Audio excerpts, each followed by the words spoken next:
Kuna mashirika mengi ya ujasusi duniani, lakini kuna moja ambalo linafanya kazi kimya kimya, lakini matokeo yake yanaonekana wazi. Shirika ambalo halitangazi, lakini linaogopwa na wengi. Hili ni shirika la ujasusi la Israel, maarufu kwa jina la Mossad. Leo tupo hapa kukuletea operation 7 ambazo zingine zinafanana na filamu, lakini zote zilifanyika kweli kupitia Mossad. Fuatana nami kuona operation ambazo zinaonyesha kwa nini jina hili linaogopesha duniani. Karibu The Storyside.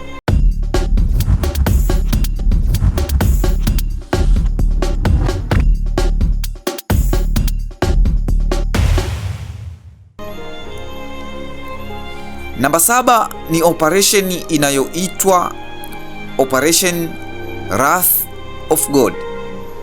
Baada ya tukio la Munich mwaka 1972, Israel ilichukua uamuzi wa kimya kimya, lakini kilichofanyika nyuma ya pazia hakikuwa cha kawaida hata kidogo. Ndani ya ofisi za serikali, majina yalianza kuandikwa. Sio majina ya nchi, bali majina ya watu. Ni majina ya watu waliotuhumiwa kupanga, kufadhili au kusaidia shambulio lile. Na mara tu majina hayo yalipokamilika, msako ulianza. Haikuwa operation ya haraka, haikuwa ya siku chache. Ilikuwa ni operation ya muda mrefu iliyohitaji uvumilivu, akili na ukimya mkubwa. Maafisa wa ujasusi walisambazwa Ulaya nzima. Walikuwa wanaishi kama watu wa kawaida, wengine kama wanafunzi, wengine kama wafanyabiashara na wengine kama watalii. Lakini nyuma ya sura hizo za kawaida walikuwa wanakusanya taarifa. Walifuatilia kila kitu: simu, marafiki, maeneo wanayoishi na ratiba zao za kila siku. Wakati mwingine ilichukua miezi, wakati mwingine miaka, lakini walisubiri, na walipokuwa na uhakika walishambulia. Kwa miaka kadhaa watu walikuwa wanauawa nchi mbalimbali. Italy, katika mitaa ya Rome, mtu angeweza kutembea usiku kama kawaida, lakini dakika chache baadaye risasi chache zisizo na kelele zilikuwa zinamaliza kila kitu. France, ndani ya Paris, ndani ya jiji la mapenzi, lakini kwa baadhi ya watu lilikuwa mwisho wa maisha yao. Simu iliita na sekunde chache baadaye mlipuko ulitokea. Cyprus, hata hoteli ya vyumba vya kulala havikuwa salama. Mabomu yaliwekwa kwa ustadi mkubwa na kulipuka wakati sahihi kabisa. Hakukuwa na kelele nyingi, hakukuwa na vita ya wazi. Ilikuwa ni mauaji ya kimya kimya yanayofanywa kwa usahihi wa hali ya juu. Na kitu kilichowafanya watu wengi waogope zaidi ni hiki: hakuna aliyekuwa anajua ni nani anayefuata. Leo mtu yuko hai, kesho jina lake linakuwa habari. Hakukuwa na mahali salama. Mipaka ya nchi haikusaidia. Majina ya uongo hayakusaidia. Kujificha hakukusaidia, kwa sababu wale waliokuwa wanawatafuta walikuwa na muda. Hii ilikuwa ni operesheni ya kisasi, lakini haikuwa ya hasira ya haraka. Ilikuwa ni kisasi cha taratibu, kilichopangwa na kisicho na haraka. Na ujumbe wake ulikuwa wazi: hakuna anayetoroka. Lakini cha ajabu zaidi, sio kila anayefuatilia simulizi hizi yupo hapa kama kivuli. Wengine wako hapa wakifuatilia kila simulizi, kila hatua, kila neno, wakitoa maoni na uchambuzi wa kile wanachofahamu. Na leo shout out inaenda kwa mmoja wao, naye Hassan Hamad. Asante kwa kuwa sehemu ya safari hii. Kama wewe pia uko hapa mpaka sasa, acha komenti yako, huenda shoutout inayofuata ikawa yako.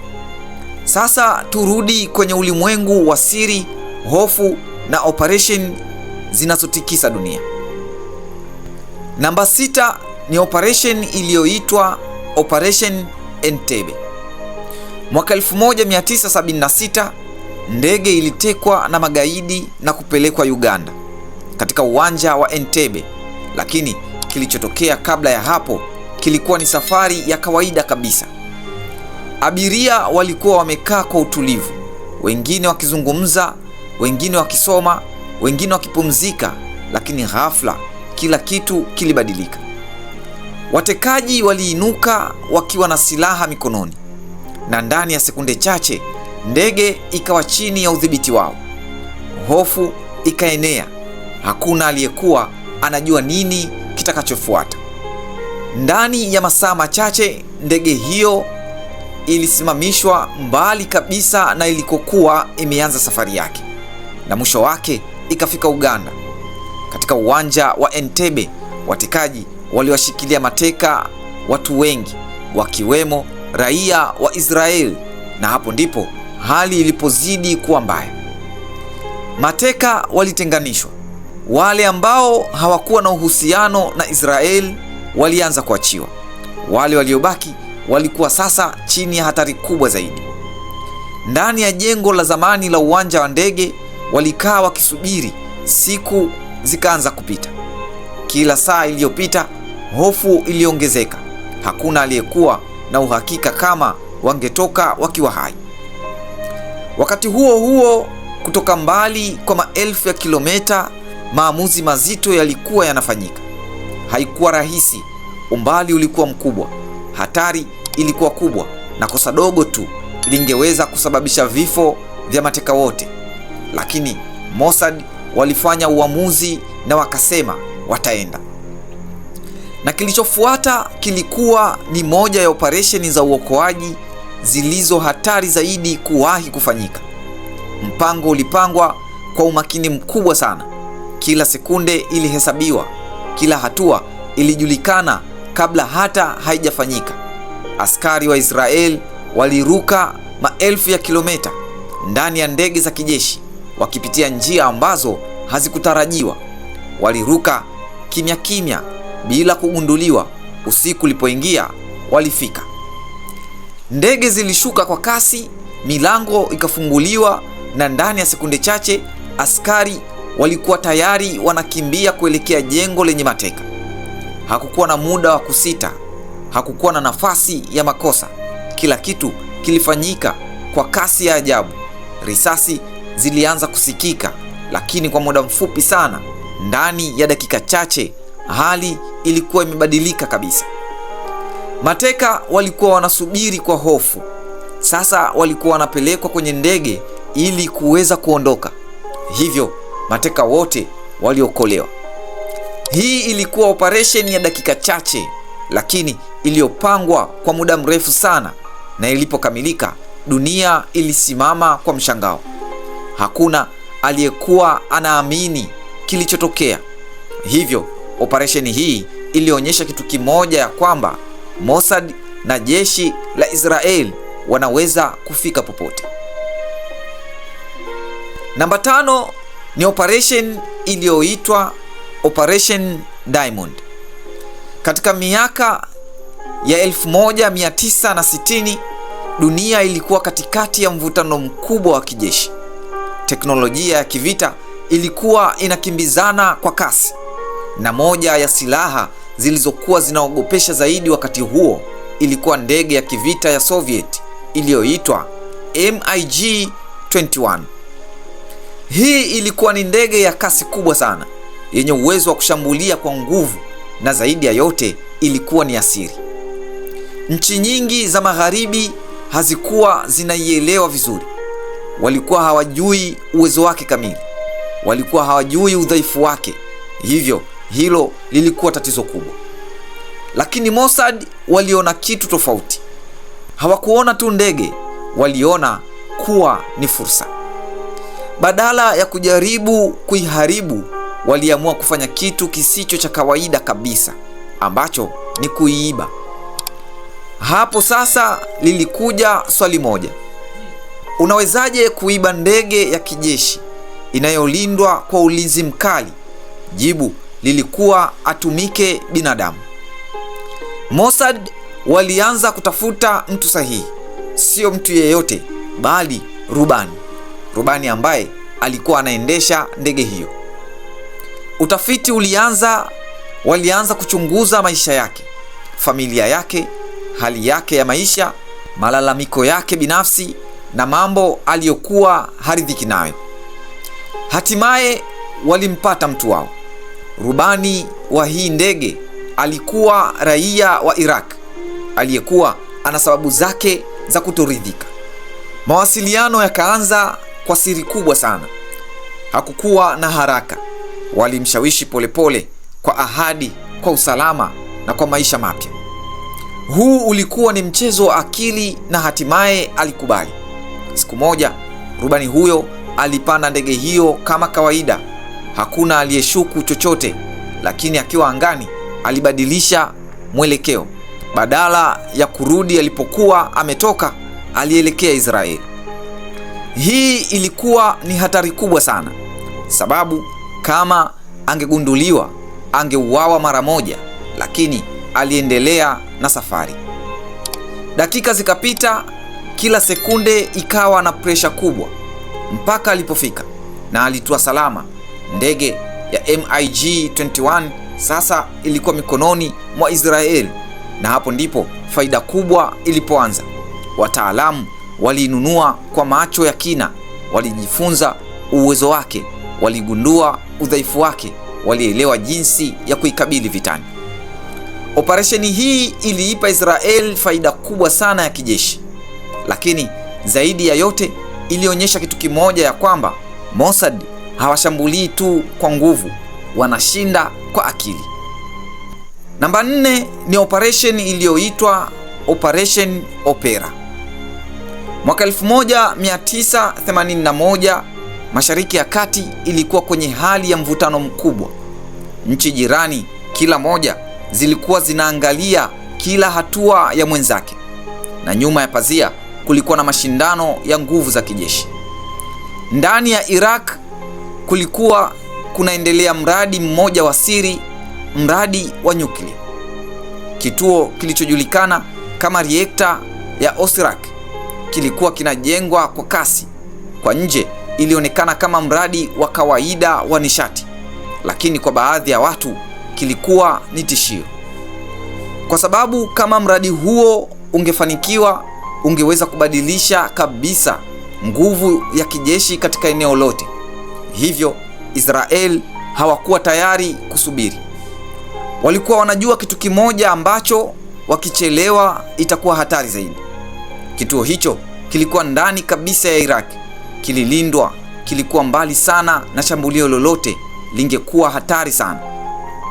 Ndipo Mossad walipoanza kazi yao. Kabla hata ya ndege kupaa, taarifa zilihitajika, na sio taarifa za kawaida. Walihitaji kujua kila kitu: muundo wa reactor, ulinzi wake, ratiba za ulinzi na maeneo dhaifu. Upelelezi ulifanyika kwa siri kubwa kwa miezi hadi miaka. Taarifa zilikuwa zinakusanywa, na kadiri muda ulivyokuwa unapita, picha kamili ilianza kuonekana. Hivyo mpango ukatengenezwa. Haukuwa mpango wa kawaida, ulikuwa ni mpango wa sekunde chache, lakini uliotegemea usahihi wa hali ya juu sana. Siku ilipofika, ndege za kivita zilipaa, zikiruka chini sana ili kuepuka kugunduliwa na rada. Walivuka umbali mrefu kwa ukimya mkubwa. Hakuna aliyekuwa anajua wanakuja. Mpaka walipofika karibu, ilikuwa tayari imechelewa. Ndani ya sekunde chache mabomu yalirushwa, na ghafla mlipuko mkubwa ulitokea. Reactor ya Osirak ikaharibiwa kabisa.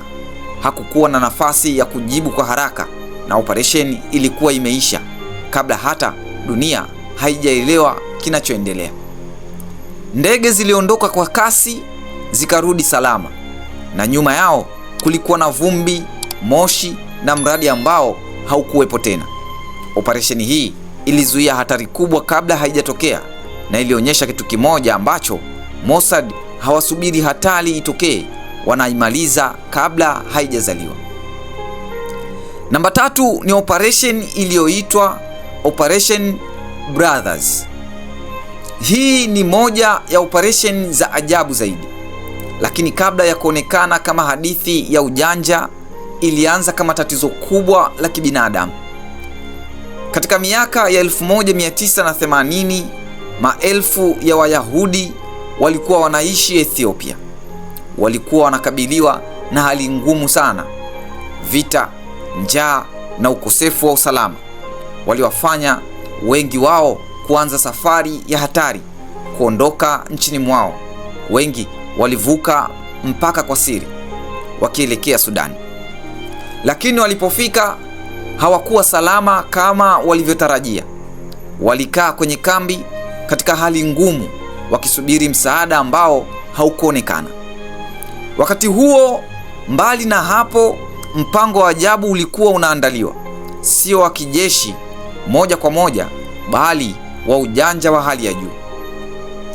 Mossad waliamua kufanya kitu ambacho hakuna aliyekuwa anakitarajia, ambacho ni kujificha mbele ya macho ya kila mtu. Badala ya kuingia kwa nguvu, waliunda kitu cha kawaida kabisa, ambapo walianzisha resort ya utalii katika pwani ya Sudan. Walifungua sehemu ya mapumziko ikiwa na wageni wa kweli wakija kupumzika, kupiga mbizi na kufurahia bahari.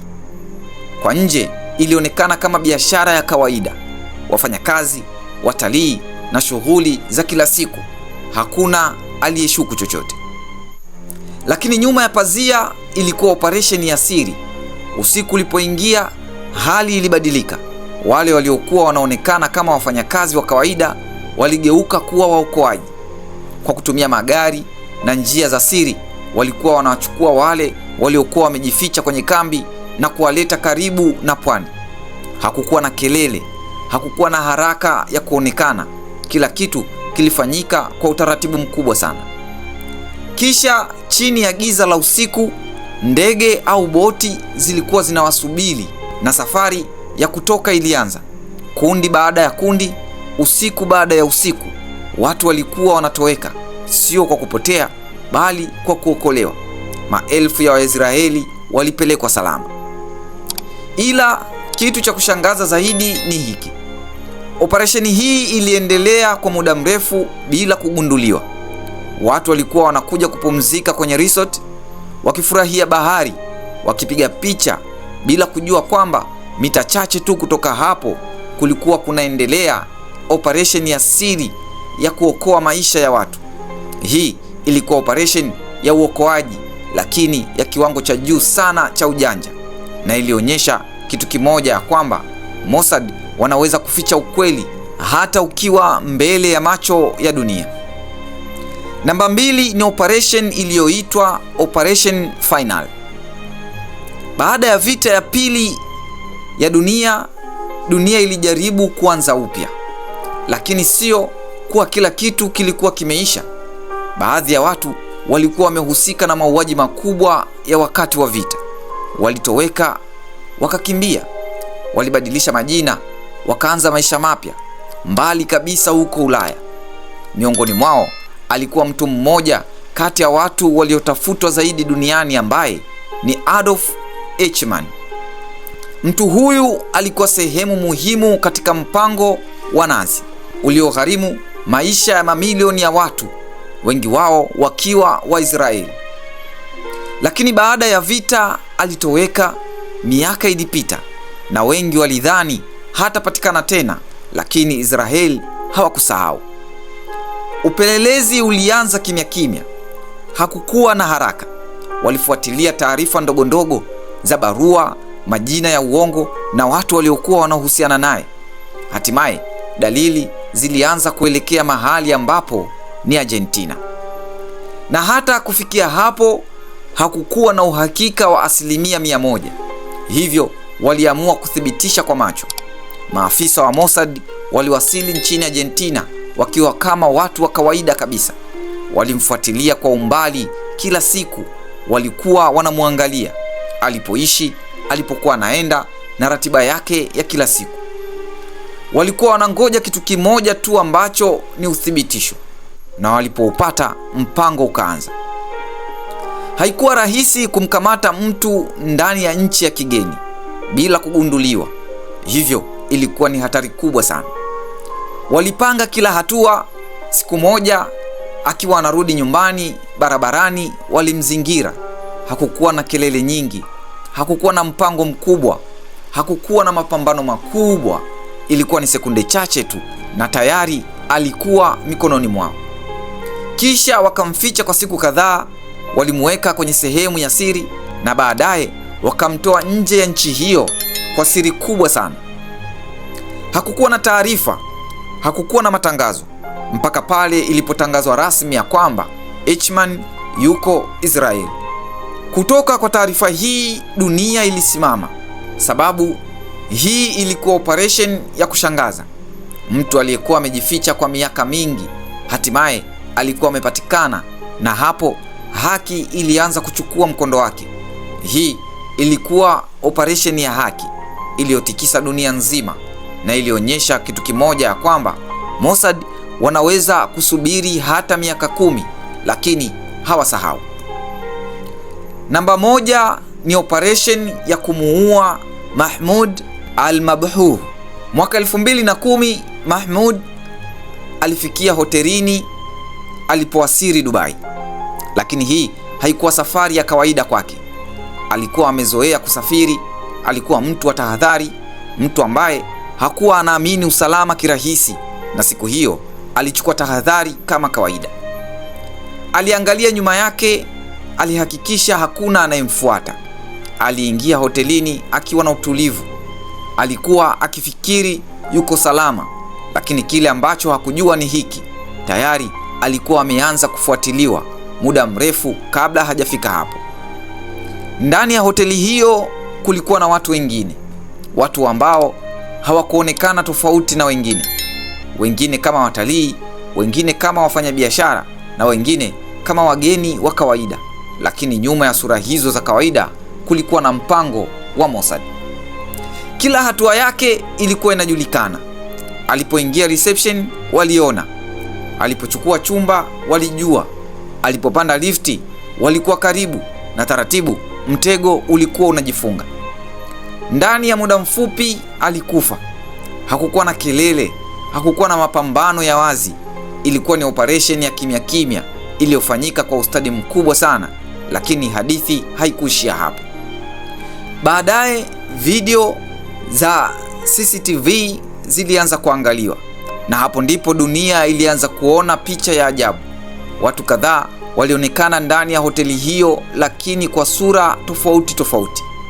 Mtu mmoja anaonekana mara ya kwanza akiwa na kofia, baadaye anaonekana tena akiwa amebadilisha nguo, kisha tena akiwa mtu mwingine kabisa. Wengine walikuwa wanabadilisha mavazi mara kwa mara. Walitumia kofia, miwani na mitindo tofauti ya kuvaa ili kuficha utambulisho wao. Lakini walikuwa wanafanya kitu kimoja tu, ambacho ni kumfuatilia Mahmoud. Kila mmoja alikuwa na jukumu lake. Mmoja anafuatilia, mwingine anatoa taarifa, mwingine anasubiri hatua inayofuata. Hii ilikuwa ni timu, na kila mtu alikuwa anafanya kazi yake kwa usahihi wa hali ya juu. Hakuna aliyekuwa anafanya makosa, hakuna aliyekuwa anajionyesha, na ndani ya muda mfupi kazi ilikuwa imekamilika. Baada ya hapo, kilichofuata kilikuwa ni kitu cha kushangaza zaidi, sababu walitoweka. Hakuna aliyebaki, hakuna aliyeshikwa pale pale. Watu walionekana kwenye kamera, lakini baada ya hapo walikuwa tayari wameondoka, wakiwa ni raia wa nchi tofauti, majina tofauti, maisha tofauti, na taarifa za mwanzo wakati wakiingia Dubai. Dunia ilibaki na maswali mengi, na kati ya hayo watu walijiuliza, walikuwa nani hasa? Waliingiaje bila kugunduliwa? Na waliwezaje kuondoka kirahisi hivyo? Hii ilikuwa ni operation ya kisasa kabisa, ya teknolojia, ya mipango yenye akili na yenye nidhamu ya hali ya juu, ambayo ni kuingia, kufanya kazi na kutoweka. Operesheni hizi zinafanana na filamu, lakini ukweli ni kwamba zilifanyika. Mossad hawapigi kelele, hawatangazi mafanikio yao, lakini historia inaonyesha wazi, wanapolenga kitu wanakipata. Na pengine swali kubwa linabaki ni hili: ni operesheni ngapi ambazo zimefanyika na hazijulikani? Je, unafahamu kuhusu Mossad? Tuambie maoni yako kwenye comment. The Storyside tunakusimulia kila hadithi za Afrika na dunia kwa namna isiyosahaulika. Ni mahali ambapo tunafanya historia haiishi, bali inaishi kupitia simulizi zetu. Usisahau kusubscribe, kulike na kushare simulizi hii kwa wengine. Tuonane kwenye simulizi inayofuata hapa The Storyside.